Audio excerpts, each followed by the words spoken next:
Shalom, selamat pagi saudara yang terkasih. Senang bisa berjumpa lagi dalam program Spiritual Life untuk bersama-sama kita merenungkan kebenaran firman Tuhan. Perenungan kita pada pagi hari ini terambil dari Kisah Para Rasul 21 ayat 15 sampai 26. Kisah Para Rasul 21 ayat 15 sampai 26, judul perikop hari ini adalah pertemuan Paulus dengan Yakobus di Yerusalem. Saya akan bacakan ayat ini bagi Bapak Ibu Saudara semua.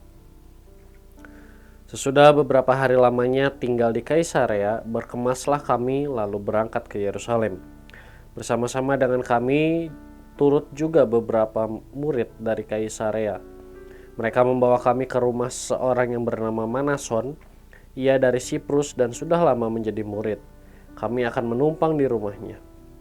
Ketika kami tiba di Yerusalem, semua saudara menyambut kami dengan suka hati. Pada keesokan harinya, pergilah Paulus bersama-sama dengan kami mengunjungi Yakobus.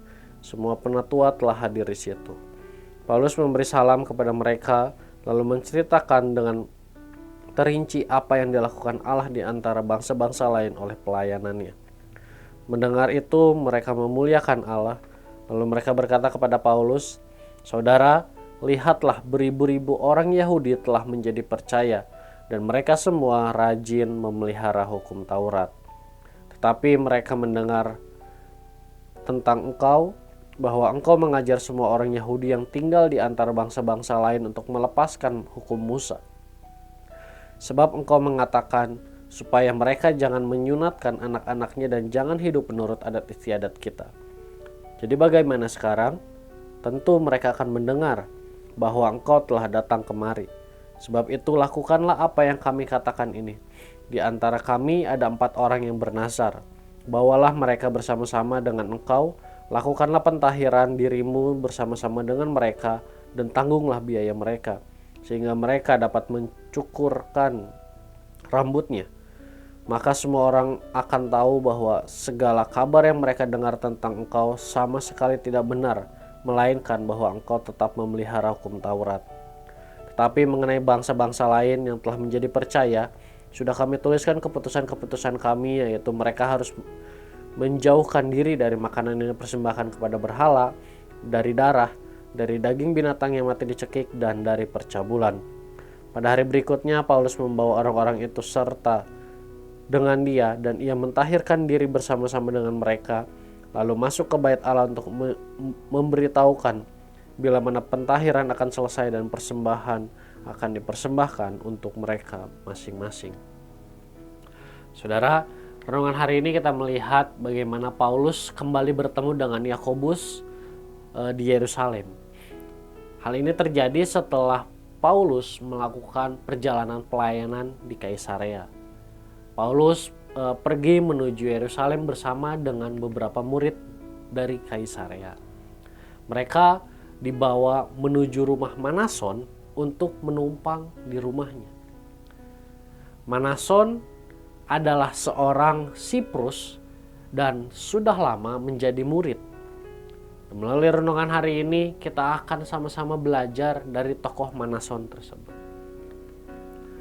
Saudara, jika kita lihat dalam ayat ke-16, di sana dikatakan bahwa Manason sudah lama menjadi murid. Menurut beberapa orang, Manason adalah seorang dari 70 murid Kristus pertama.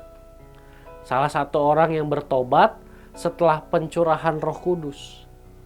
Jika kita melihat hal ini, berarti Manason sudah sangat lama menjadi orang Kristen hingga ia sudah lanjut usia. Saudara, kita melihat melalui kehidupan Manason bahwa suatu kehormatan jika kita sudah lama menjadi murid Kristus dan bisa terus memegang iman kepadanya. Kita sudah diberi kemampuan oleh anugerah Allah untuk terus berjalan di jalan keteguhan di dalam iman kepadanya, bahkan terus bertumbuh di dalam namanya. Saudara, bagaimana dengan kehidupan kita? Dalam kehidupan ini mungkin ada pergumulan atau permasalahan yang terjadi.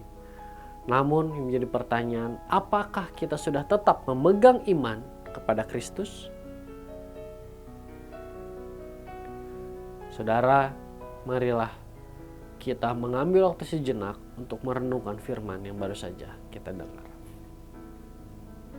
Saudara, sudahkah kita tetap memegang iman kepada Kristus? Jika belum, marilah kita berdoa meminta Allah untuk mengubah kehidupan kita, sehingga kehidupan kita menjadi pribadi yang tetap memegang iman kepada Allah hingga akhir kehidupan kita.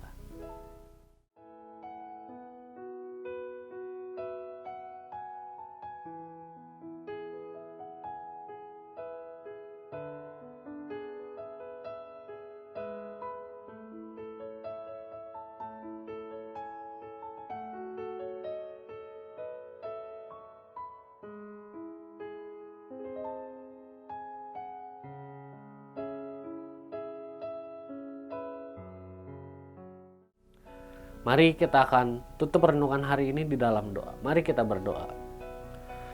Tuhan, terima kasih buat firman Tuhan yang telah kami dengar pada pagi hari ini. Firman Tuhan kembali mengajarkan kepada kami, mengingatkan kepada setiap kami, untuk setiap kami tetap memegang teguh iman kami kepada Engkau Tuhan.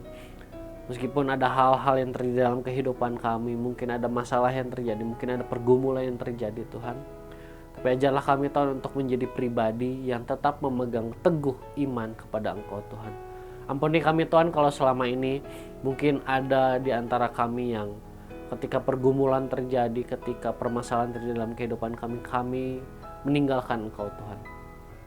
Kami berjalan dengan jalan kami sendiri Tuhan, kami berjalan dengan kemampuan kami sendiri Tuhan. Ampunilah kami Tuhan, dan mulai saat ini kami minta biar Tuhan mengubah kehidupan kami, sehingga mulai saat ini juga Tuhan, kehidupan kami diubahkan.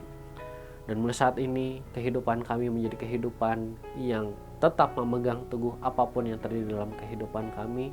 Kami tetap memegang teguh iman kepada Engkau Tuhan. Terima kasih Tuhan Yesus, hanya di dalam nama-Mu kami sudah berdoa dan mengucap syukur. Haleluya. Amin. Selamat pagi, selamat beraktivitas. Tuhan Yesus memberkati.